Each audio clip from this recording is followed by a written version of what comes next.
I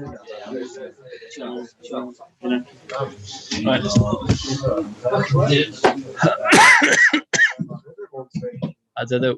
We need to get going. Whose keys are these? Oh.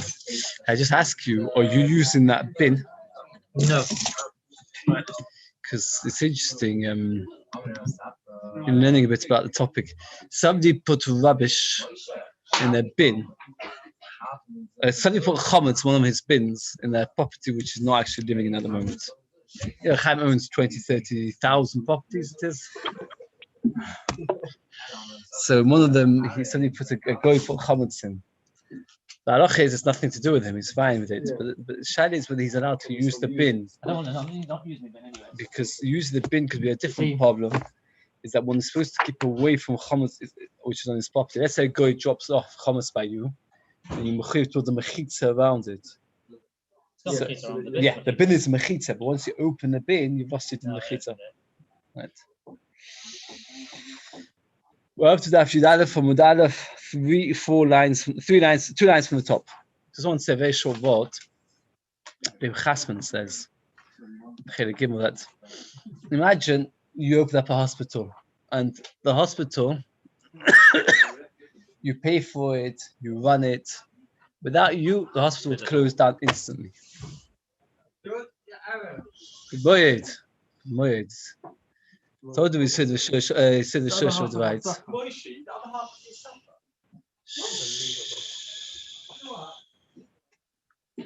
Middle of a Shiur, Moishi.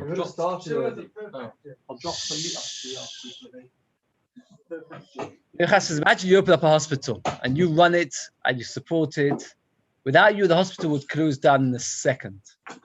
And hundreds of people are getting better every minute of the day in that hospital. It would be obvious to you that you get all the chusim of that hospital. Right? Without you, that hospital would close. It's like it's your investment, your organization. So the Chazal say that if there would be a moment of the world where there would be no Torah, the world would cease to exist. So if you're learning at that moment, you're keeping the world going. All the mitzvahs and all the wonderful deeds that are happening in the world are all immediately added onto your account. Imagine such a thing. All the Aveos? What? Not all the Aveos? No, not the Aveos. Because at the end of the day, it's like the hospital. That's right. So there's not a lot. It's Pesach, people are busy, got less learning done. We once mentioned every extra learning. So we can't imagine how many chusim we can do by just learning for a minute or two. So we're up to the second line. Omar b'chanina, shachotzis gedola hoisa b'nei kranim gedolim.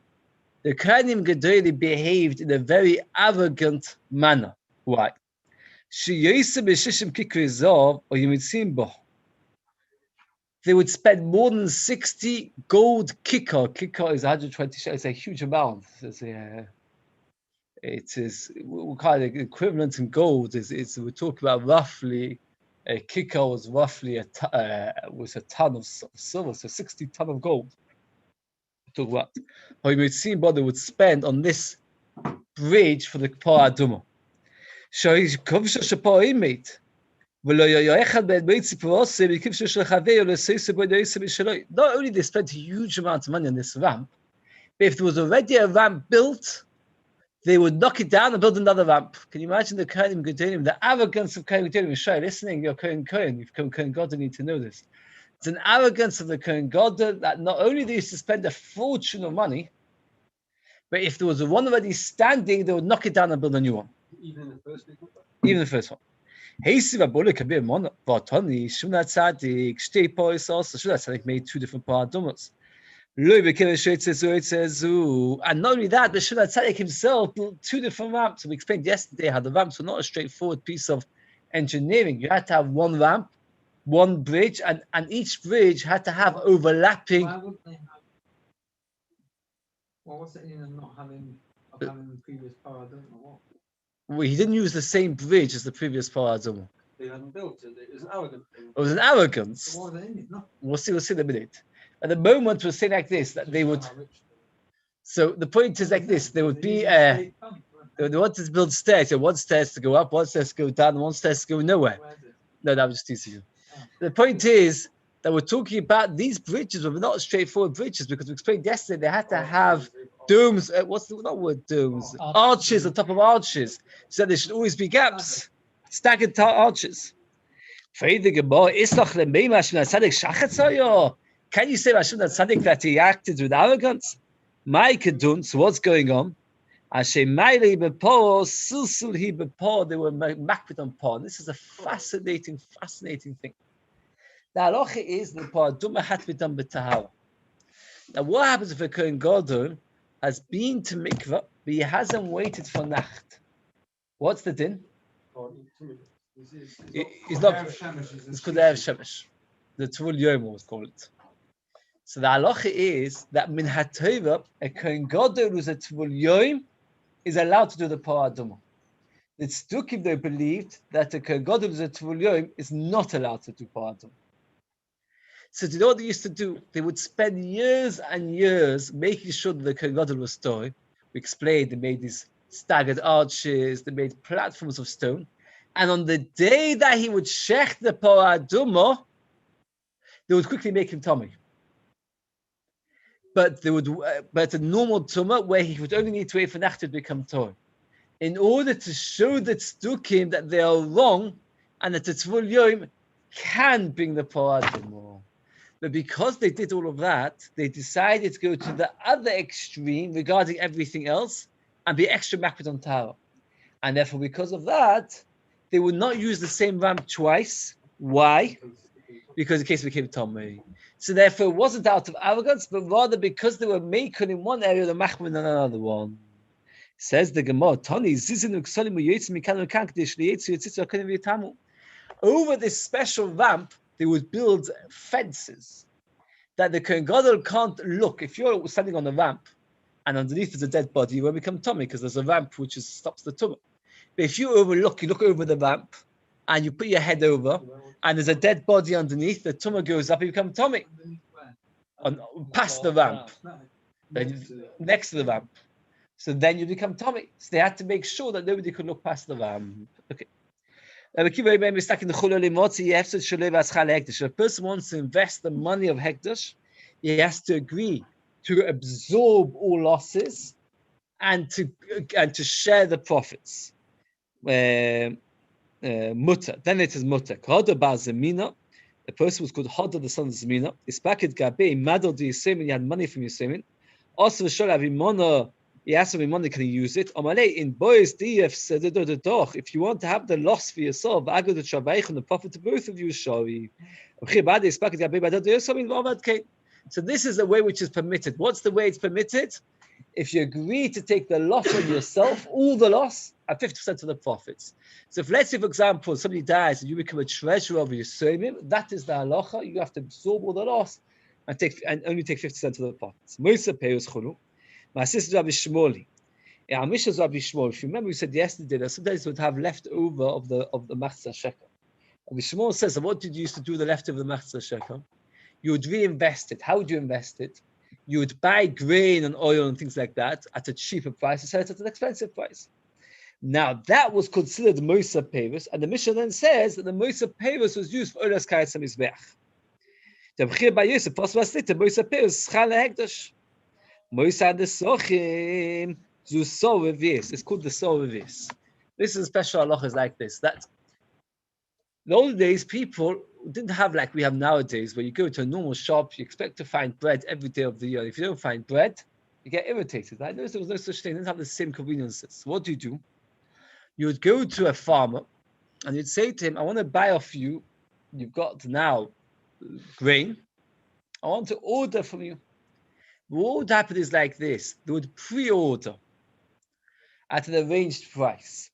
Many times the price would fluctuate. And the question is, if the price fluctuates later, who absorbs the profit or the loss? Who gets the profit or absorbs the loss? In Hekdesh, if you sold to the Beis HaMikdash, you always had to lose. So for example, if you agreed to supply them 3 se'ah of grain for a shekel, and later the price went down and it became 4 se'ah for a shekel, you had to provide 4. If you agreed to provide 4 and then the price went up and there was only 3, you still have to provide 4. That means whatever happened by a normal buyer, the way it was you make a condition either according to now or according to later, and then it would be a gamble. You would either gain or you would lose. By a hekdesh, they would always gain. The profit, though, the extra saw, let's say, for example, Beis Mikdash needs 3,000 saw of grain. So they would go up to a farmer and give him 1,000 shekel at the rate of 3 to a shekel. And then the price would go down, and they'd say, now it's 4 to a shekel, so he has to give him now 4,000 to a shekel. That extra 1,000 saw of grain was called moisa hekdesh. And the question is what to do with it, and that's what the Mishnah is talking about. Again, so it's called moisa nesachas. So the saw of this is the fourth saw. Moisa nesachim the birutzin. Birutzin is another way that the hekdesh should make money. One way to make money is like this: is that whenever you donate it to Beis Hamikdash, let's say you promise to give a lug of wine, so you'd have a cup. And you'd have to make sure that the cup was filled to the very top until it was actually over the top. Hekdesh would then only use a leveled cup, and then that which was above the cup, there must be a good English word for it, though it escaped my mind what it is, that Hekdesh would gain. So we've learned a number of ways that Hekdesh would get a new source of income. Either they would buy grain and sell it at a higher price at a later stage, or when they would agree on the price for the farmer, if the price would fluctuate, they would always get the better deal. Or birutzin. What's birutzin in English? Let's see. Well, Oscar have a good word for the word birutzin. What's birutzin? The overflow. What? Overbrim. Overbrim. I don't know if it's an English word. They've just combined two words. Wine actually goes above. That's right. And also by flour as well. If you promise to give a lug of flour, so let's say your level cup would be a lug, a sowing, you would have to give an overbrim. The overbrim, a heaped amount, and I would go. I want to see if you could work it out. It took me time to work it out. We know that for something to be Kaddish, it has to go into a keli which is Kaddish. It has to go inside a keli which is Kaddish. Would you say an overbrim is Kaddish or not Kaddish? Sean, what would you say? We've got something called an overbrim. Do you know what an overbrim is? Overbrim. When you give wine or flour to the Beis Hamikdash, you had to give above the level of the cup. And the hekdesh would only use a leveled, and they would keep the difference. And you must remember there were thousands of people giving every day, and the hekdesh would make a handsome profit, the difference between the overbrim and the leveled scoop. Right? Now I'm asking you a question like this. We know, just what would you say? We know that everything to become Kaddish, it has to go inside the Kli Kodesh, right? If you bring wine to Beis Hamikdash and it's never been in a Kaddish to Keli, it's not Kaddish. Is the overbrim Kaddish or not? What would you say? Depends how, if it's the top layer or the... What would you say? So you assume it is. In fact, you're It's part asking of the same cup. What? It's part of the same keli. But the overbrim never went inside the Keli. What's the Part of overbrim? the same unit of No, you liquid. have layers. You have layers. Maybe the bottom layer is. Okay, as usual, as finally chat, it's a machloikas. Unfortunately, it's a machloikas. There's one man, the Omar, that go and brings us a gilsa over here. It depends if it's a dry or a liquid. If it's grain, if it's flour or liquid. Can anybody tell me the difference between flour and liquid? Why flour is not Kaddish and liquid is? You can scoop the bit away, and it's never as if it's never touched the key. The liquid is touching natural keli. Why? Because Have you got a cup? fall off the side. No, it's not true. Overbrim means it goes higher than the Keli. Right, well, wine- Took me time to work it out. Wine's been in first, and Oh, it comes up. he got Flour's never it. been in. It took me a long time. You did it Chocolate much flour quicker than is me. never been. Liquid, wish you demonstrate to do a cup. If you pour it in, you pour the wine, and the wine goes in, and then it goes into the overbrim. No, it's fluid, really. It goes in and it goes up to the overbrim. Yomi- Flour, what's his name, that guy? what by flour? Guy in the bathtub. No, listen, by flour, what happens? You pour the flour, it reaches the level, Piles up. and then you add up. Okay. But this birutzin was another place where the hekdesh should make the money. Says the Gemara like this: does it not hold of it? He held up the soul of this, and the birutzin happened the same thing. That the Mishnah holds you not allowed to make profit with the hekdesh money on their name's profit. Why not allowed to invest the money? Anybody remember? You might lose it. That's why they didn't agree with the payers. How could a Bichan say there's no such thing as Moisa Peiros or Tadinan Omdu Misholish Yisapik Be'alma? That the halacha is that if you're providing hektish produce, you always have to give them the better deal. And even if the price goes up, you have to give them like the original price. With Tadinan Zev with the Peiros, how could I agree? And it says, well, no, Moedim Peiros because the Mizbeach. The Machlekes in our Mishnah is not regarding whether there's such a thing as Peiros, but rather what it went to. According to Rabbi Shmuel, it went to Kaitz Mizbeach. That is for keep the Mizbeach busy. Because the other Tanoim, they use it for Kli Shoros. Ad Kedur Berutze Tzibur Afilu Berutze Yochid, even an individual learns the Kli Shoros b'Mishal Yochid. If a person individually gives a kob and he gives an overbrim and you use the overbrim to buy kelim, then the kelim are going to be donated by an individual. We have a principle that we never want anything to be donated by an individual. As what gerade the Taninon is also considers the Penok Sheva it's okay as long as you give it over to the Beis Hamikdash. The same thing over here, you have to give it over to the Beis Hamikdash. Ad kedu berutze lach afilu berutze yavish. What about dry? Kaide Taninon tamon an sochim shekit shebek heli v'dim zazavach posol im yesh zavach ache yikavu imoy. V'mlav lonu yifsulu belino. So it's like this. If you, for example, bring a korban oila, you have to bring the sochim. What happened was he brought it all to the Beis Hamikdash, all nicely set. He brought the animal, a cup of wine, a cup of flour, and now the animal, something goes wrong with it. Comes parcel, comes Tommy. So what's the thing? If you can quickly get another korban oila, you transfer the nesach into that other one. If you don't have time to get another oila, we wait overnight. Once it's overnight, everything becomes possible, and you get rid of everything. You burn it all. You burn it not on the base of Mizbeach, but the base of Sreifa. Says the Gemara, but we see clearly that it has to become Kaddish in a Keli. If it doesn't become Kaddish in a Keli, not. And Berutze Yovesh never went inside a Keli, like Ben explained very well, because Berutze Yovesh is always remaining on top of the Keli, and therefore it's not Kaddish and it's not part of the Nesachim. Okay. Says the Mishnah, Moisa Keteros. Every year, does anybody know how much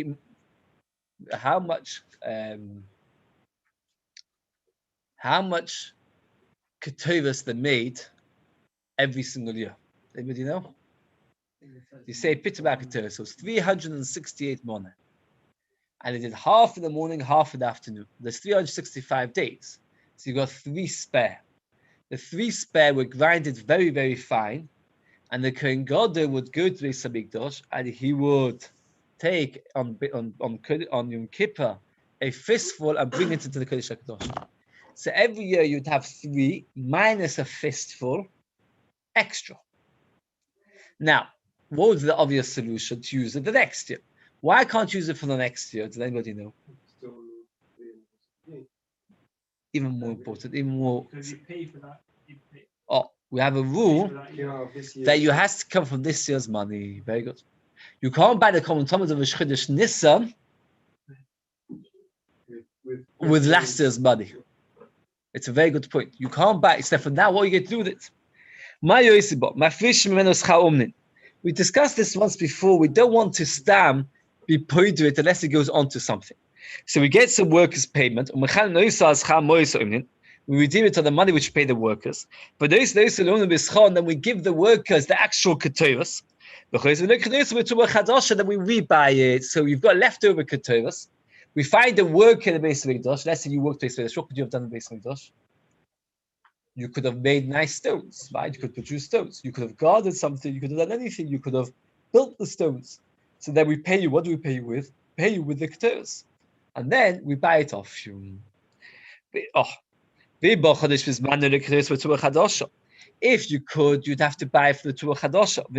If it was impossible, if for whatever reason you had no money to buy from the Tuah Chadosha, you could always use the old one, B'di'evet.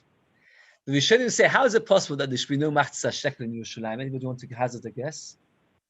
So what the Traktor Chaditzin says, there was a siege around Yerushalayim. Since there was a siege around Yerushalayim, so no money could get in. What does the Gon ask on that? Oh, the people in Yerushalayim, why didn't they give it? No, but it was saying over here, he says that he didn't manage to get straight away, waiting a week or two to get money. What's the problem? Because there's a siege. What do you mean wait a week or two to get money? All the people in your shop. Kitzer, if for whatever reason you weren't able to buy for the new stock, but the ever you can use the old stock. Well, people are trying to give double because people can't give outside. No, they didn't give double. Why would they give double? No. Because it says see, people can't give. No, we don't. We don't ever give more than what we always want everybody to give exactly the same amount. Nobody gets to give extra. It's not fair to the others. It's fair the hektish. The Gemara haven't understood that you take the keteris and use it with money which is already kaddish, money which you already pay, which you pay the workers. So Gemara says, no, it's Kate said, maybe moist, you take money. What you do is you take money which is kaddish, that's money from the vault. That's kaddish.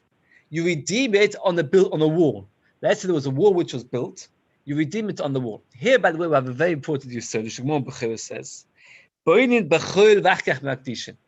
the rule was that whenever we built a wall in the Beis Hamikdash or in Yerushalayim, we always first used weekday things. We never used kaddish stones, not kaddish cement, not kaddish anything, tools.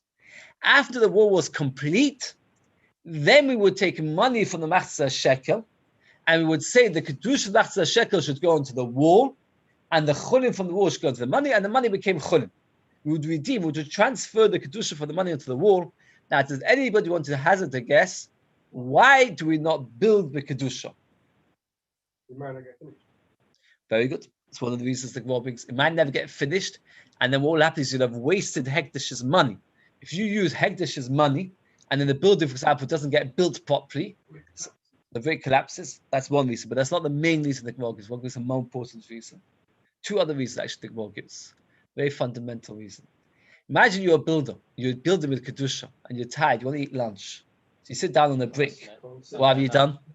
You've done Me'ilah.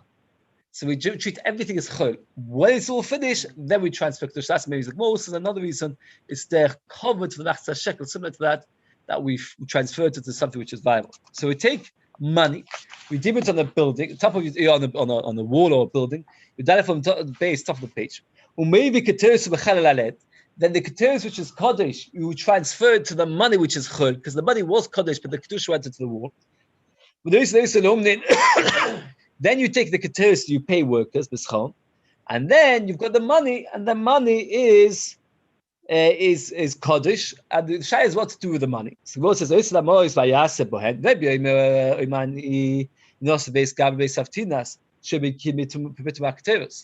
were people, families that were very good at keteris. Either they knew how to do the fistful the exact way, alternatively, they knew how to do a fistful with the hands and to tip it into the pan without spilling any of it, or they knew how to make the smoke go up without the smoke swaying from side to side. Or they knew how to make the lechem aponim without breaking. You waited first that they should do the job. Once they did the job, we owe them money, then we would pay them. Then what happens if they weren't owed money? What would you do? Also, we would use it for kites and mizbeach, as we've said many times, is to keep the mizbeach busy when there's nothing going on. Says one,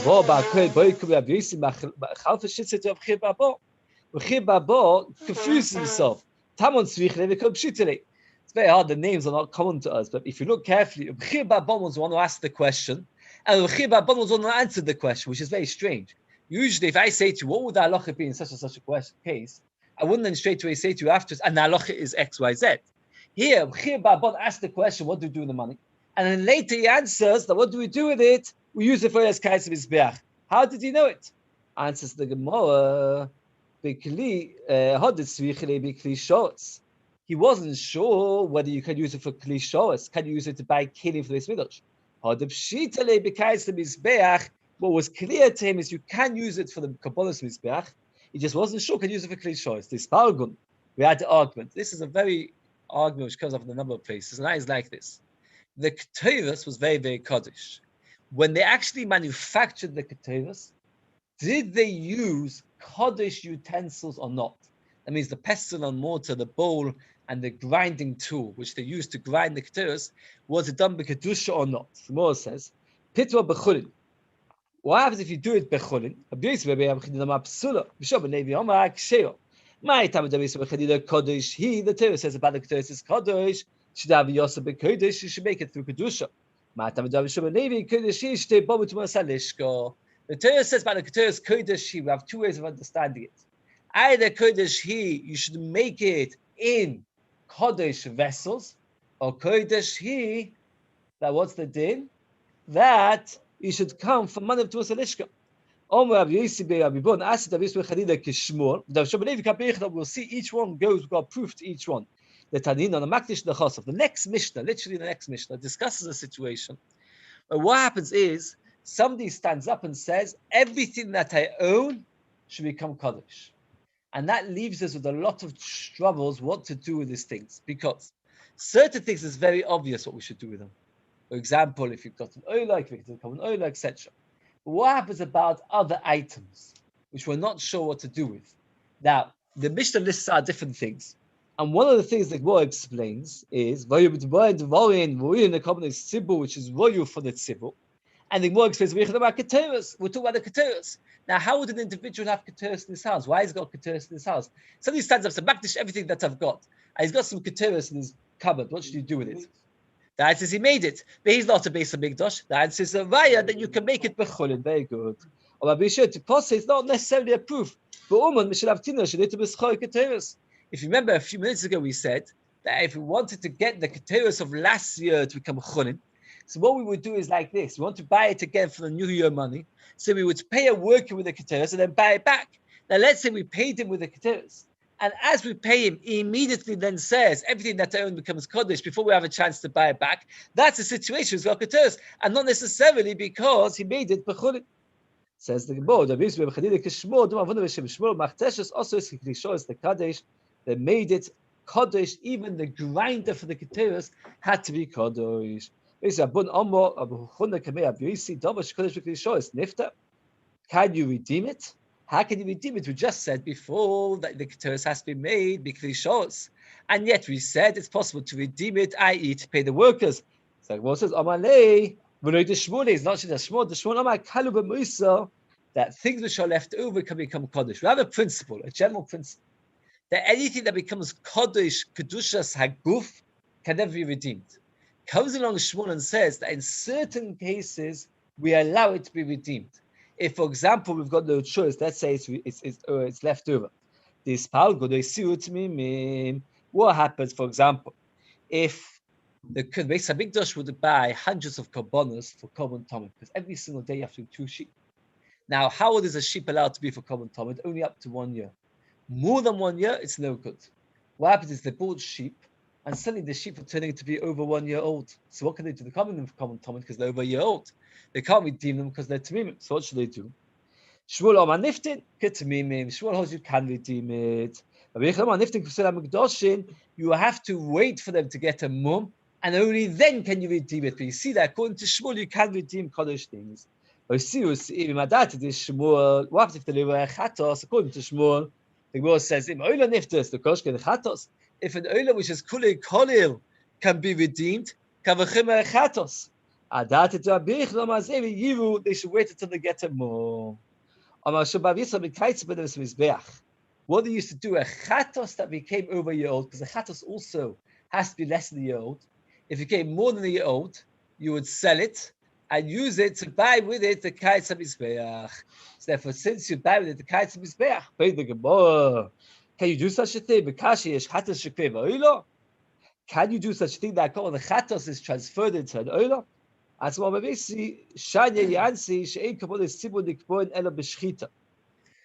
does something become a chatos is not when the basin designated as a chatos, but rather when you shecht it as a chatos.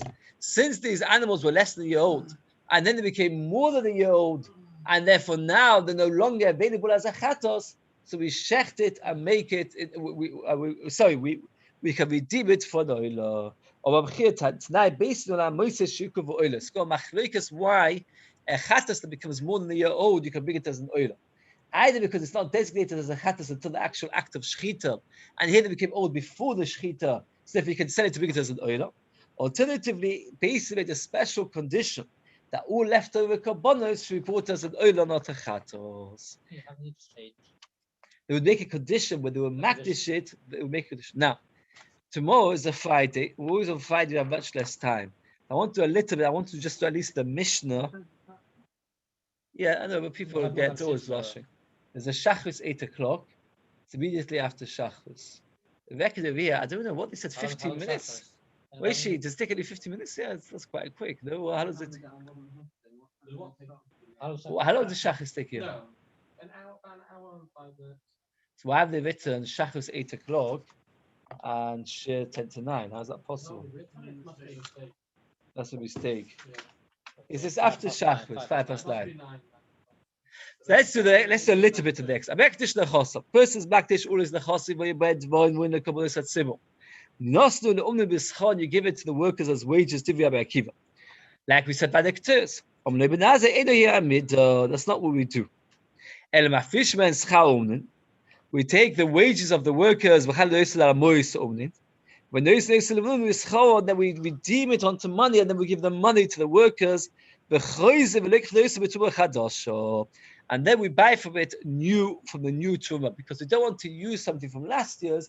So first we give it to the workers, we redeem it from the workers by paying them for fresh. It's got male and females.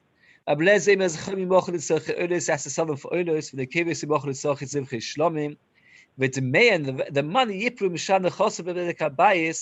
the money should go to Bedek Habayis. So first is Makdish is Lechosim. According to Rabbi Lezer, we say like this: his real intention is to give money to the fund of the building of the Beis Hamikdash. So therefore, what do? We sell the males as oilers, because the oiler can be bought male. The females as shlomim.